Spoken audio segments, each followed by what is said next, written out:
अमरीकी सदर Donald Trump ने ईरान की नाकाबंदी को बमबारी से ज्यादा मुफीद करार दिया। व्हाइट हाउस ने मीडिया से बातचीत में कहा कि ईरान की आबनाए हुर्मुज़ से मुतालिक सलाहियतों को निशाना बना रहे हैं। आबनाए हुर्मुज़ में जिन ममालिक के तहफ़्फ़ुज़ में मदद कर रहे हैं वो अखराजात अदा करें। दावा किया कि आबनाए हुर्मुज़ खुली है और खुली रहेगी।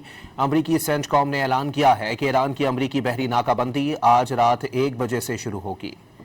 अमरीकी सदर डोनाल्ड ट्रंप ने ईरान की नाकाबंदी को बमबारी से ज्यादा मुफीद करार दिया।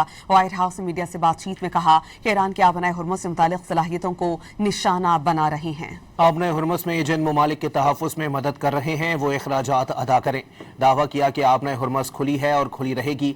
अमरीकी सेंटकॉम ने ऐलान किया है कि ईरान की अमरीकी बहरी नाकाबंदी आज रात 1 बजे से शुरू होगी।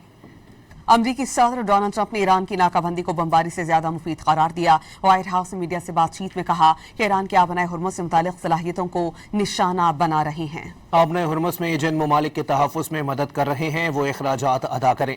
दावा किया कि आबनाए हुर्मुज़ खुली है और खुली रहेगी। अमरीकी सेंटकॉम ने ऐलान किया है कि ईरान की अमरीकी बहरी नाकाबंदी आज रात 1 बजे से शुरू होगी।